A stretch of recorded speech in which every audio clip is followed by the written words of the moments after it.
여러분, 테무라고 들어보셨나요? 알리라고 들어보셨나요? 중국 온라인 쇼핑몰인데요. 지금 이것들이 일대 파란을 일으키고 있습니다. 물건값이 싸도 너무 싸. 저는 처음에요, 가격을 잘못 본 줄 알았어요. 이 시계 하나가 3,900원이고요. 백팩 하나가 10,000원이에요. 블루투스 이어폰은 8,000원이네? 이게 말이 되나요? 뭐가 남어? 저는 미친 줄 알았습니다. 아주 그냥 쫄딱 망하려고 작정을 했구나. 근데 그게 아니더라고요. 이 비결은 독특한 사업 구조인데요. 먼저 C2M이라고 해서 공장하고 소비자를 직접 연결시키는 거예요. 연결시키는 방법은 테무라는 플랫폼에 광고비를 받고 중국의 공장들을 입점을 시킵니다. 소비자 눈에 잘 띄는 좋은 자리에 입점할수록 공장은 유리한 거죠. 물론 좋은 자리에 위치할수록 테무에 내는 광고비는 올라갑니다. 소비자가 광고를 보고 물건을 구매하면 공장은 소비자에게 물건을 직접 쏴줍니다. 직접 배송하다 보니까 중간 유통 단계가 다 없어진 거예요. 그래서 물건을 싸게 팔 수 있는 겁니다. 테무의 또 다른 사업 구조는 아마존처럼 직매입을 하는 건데요. 다만 이제 중국 내 공장에서 직매입하기 때문에 물건을 엄청 싸게 살 수 있다는 거예요. 테무는 또 반응이 좋은 물건들은 골라갖고 이 공장에다가 OEM 방식으로 생산을 주문하고 이 공장에서 직접 소비자에게 판매하도록 중간 유통망을 전부 없애버렸습니다. 이거 획기적인 겁니다. 이러한 사업 구조가 가능한 것은 중국이기 때문에 그렇습니다.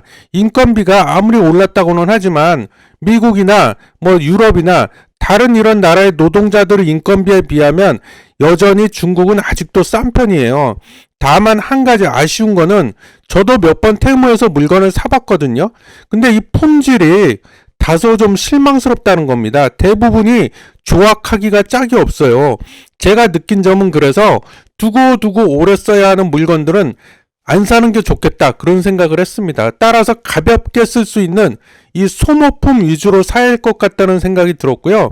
또 최악의 경우 몇 번 쓰다 갖다 버릴 수도 있다는 각오로 사야 될 것 같다는 그런 생각을 했습니다. 또 제가 실제로 테무에서 물건을 사면서 경험한 건데요. 이 테무의 환불 정책도 매우 특이하더라고요. 제 경험인데 손목시계하고 팔찌를 샀거든요. 그래서 며칠 기다려갖고 물건을 받았는데 이게 좀 불량품이었어요. 그래서 이 환불해달라고 신청을 했더니 알았어, 환불해줄게. 근데 네가 산 물건은 그냥 갖다 버리라는 거예요. 저는 깜짝 놀랐습니다. 아니 이런 경우가 다 있어. 생각해보니까 이 물건이 중국에서 항공기나 선박으로 이제 오다 보니까 테무 입장에서는 물건을 회수하는데 또 비용이 들어갈 거 아니에요. 그래서 그 비용을 지불하느니 그냥 워낙 저가에 팔아먹었기 때문에 그냥 손해보고 말겠다는 그런 뜻인 것 같습니다. 소비자한테는 굿이요, 굿! 한편 일부 소비자는 이 점을 악용하겠구나 하는 생각도 들었어요. 멀쩡한 물건을 받아놓고 불량품이라고 뻥을 쳐갖고 환불을 받고 물건은 그대로 그냥 쓰는 거죠. 아마 테무도 이러한 그 몰상식한 소비자가 있을 거라는 거 알 겁니다. 하지만 워낙에 박리담회로 싸게 팔았기 때문에 그런 일부 손해를 감수하더라도 남는 장사일 거예요. 그래서 아마 그냥 묵인하는 게 아닌가 그런 생각이 들었고요. 다시 앞서 말한 사업 구조로 돌아가서 경쟁자들의 사업 구조에 대해 또 살펴보죠. 사실 테무는 한국보다 미국에 먼저 진출했는데요. 미국에는 온라인 쇼핑몰 최강자 누가 있죠? 아마존이 있잖아요. 이 아마존의 사업 구조를 보면 크게 두 가지입니다. 하나는 물건을 생산자로부터 직접 구입해서 물류 창고에 쌓아놨다가 그 주문이 들어오면 소비자한테 배송하는 시스템인데 이 비중이 약 45% 정도 된다고 합니다. 아마존은 물건을 직매입할 때 주로 공산품들은 중국 공장에서 만들어진 것들을 중국 유통업자들을 통해 사들인데요. 그러다 보니까 이 테무가 중국 공장에서 직매입할 때보다 비싸게 사들일 수밖에 없는 구조입니다. 이러니 테무와 경쟁이 안 되는 거죠. 두 번째는 위탁 판매라고 해서 판매자가 물류 창고에 물건을 입고시켜 놓으면 아마존이 주문을 받아서 배송을 해주는 그런 시스템입니다. 물건을 판매자 대신 팔아주는 거죠. 누가? 아마존이. 이러한 시스템들은 공장에서 소비자에게 직접 쏘는 테무를 이기기에는 역부족인 시스템인 거예요. 한편 테무의 또 다른 경쟁자 알리가 있잖아요. 알리익스프레스. 마동석 씨가 모델로 있죠, 지금. 알리익스프레스는 또 얘네도 사업 구조가 특이한데 판매자하고 소비자를 알고리즘으로 매칭을 해줍니다. 연결을 해주는 거죠. 그리고 거기에 대한 대가로 수수료를 받는 그런 구조입니다. 따라서 알리는 물류 창고를 안 갖고 있어요. 물류 창고가 없습니다. 물류 창고 운영 비용을 줄임으로써 최소한의 비용으로 이윤을 극대화하겠다는 전략인 거죠. 마위는 평소에 내 사전에 물류 창고는 없다라고 입버릇처럼 말해왔대요. 지가 나폴레옹이야 뭐야? 예? 그랬던 마윈도요, 이 테무가 무섭게 치고 올라오니까 위기의식을 느꼈나봐요. 최근에는 야 테무를 베껴 뭐 이렇게 소리치고 있답니다. 한편 알리는 한국 브랜드 상품을 모아놓은 K베뉴 입점 업체를 대상으로요 3월 말까지 수수료를 받지 않겠다는 이런 미친 파격 선언을 했어요. 한마디로 물건을 수수료도 안 받고 그냥 팔아주겠다는 거죠. 작년 초 300만 명대에 불과하던 알리의 월간 사용자는 K베뉴를 오픈한 작년 10월 600만 명을 돌파하더니요 12월 달에는 700만 명대로 올라섰습니다. 이것도 무섭게 지금 치고 올라오고 있어요. 알리는 또 여기에 그치지 않고요 1688.com의 한국어 서비스도 지금 준비하고 있습니다. 이러다 이거 한국 온라인 시장이 이커머스 시장이 중국에게 죄다 잠식당할 판이에요 지금.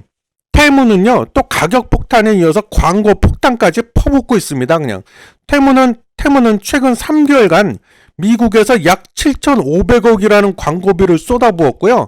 작년에는 메타 아시죠? 메타 마크 주커버거가 이끄는 메타에다가 1조 7천억이라는 광고비를 또 쏟아부었습니다. 이것도 모자라서요. 미국 내 인플루언서 약 12,000명한테도 광고비를 쏟아붓는데 그 기준이요. SNS 팔로워가 200명에서 한 250명만 넘어도 무조건 광고를 집행했대요. 야, 가히 융단 폭격이 아닐 수가 없습니다. 미친 거 아니야?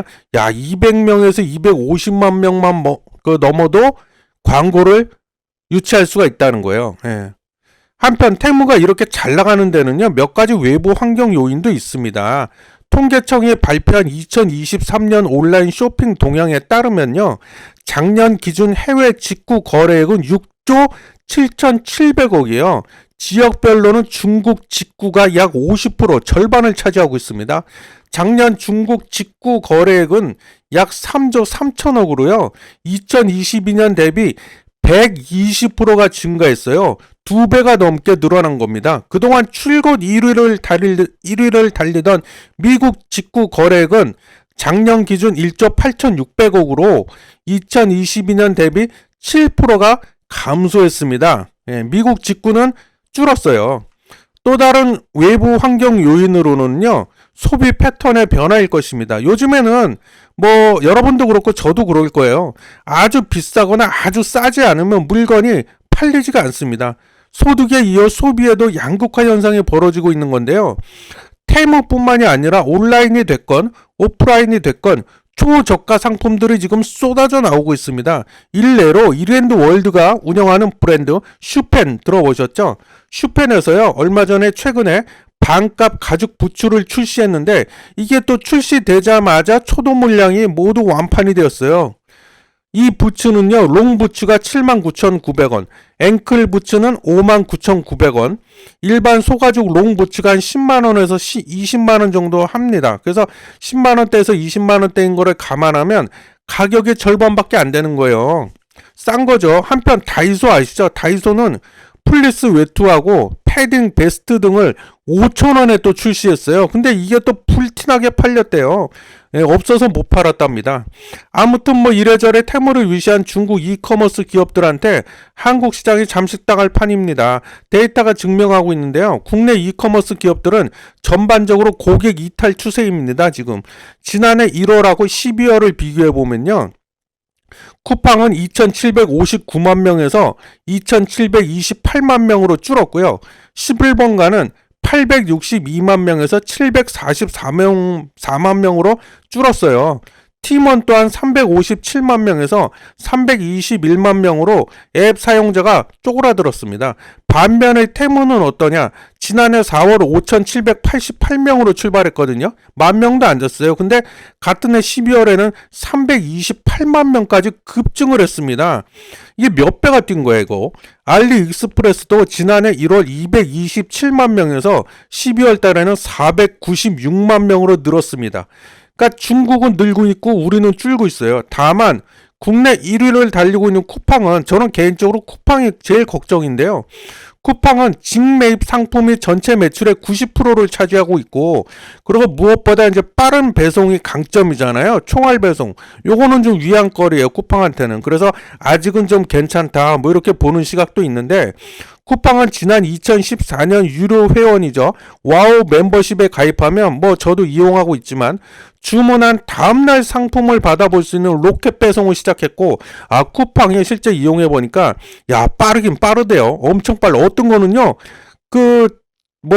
전날 밤 12시 다 돼갖고 주문을 했는데, 아침에 일어나 보니까 문 앞에 와 있더라고요. 그게 그 양파즙이었는데, 좀 놀래긴 놀랐습니다. 이후 국내 물류 인프라 확보에 또 6조 2천억 이상을 쏟아부었어요, 쿠팡이. 그 결과 현재는 전국 30개 지역에 100여 개 이상의 물류센터를 구축해놨고, 로켓 배송이 가능한 일명 쿠세권까지 만들어놨습니다, 쿠팡이. 하지만 제가 봤을 때 안심은 그렇다고 할 수 없습니다. 테무, 알리 등이 초저가로 아주 그냥 무장을 했기 때문인데요. 초저가는 중장기적으로 보면 분명 쿠팡한테 위협이 될 것입니다. 아니, 쿠팡뿐만이 아니죠. 뭐 11번가도 그렇고 다 마찬가지일 겁니다. 긴장해야 됩니다, 이거. 예? 가격 폭탄을 퍼붓고 있는데 이걸 뭘로 당해? 예? 아무튼 뭐 이래저래 국내 이커머스 업체들이 밤잠을 설치는 날이 점점 다가오고 있다는 말씀 드리면서 저도 개인적으로 좀 걱정이긴 합니다. 이상 테무가 돌풍을 일으킬 수 있는 그런, 어떻게 이렇게 싼 말도 안 되는 가격의 물건을 팔아먹을 수 있는지 그 이유에 대해서 초압축해서 말씀드려 봤습니다. 시청해 주셔서 감사합니다.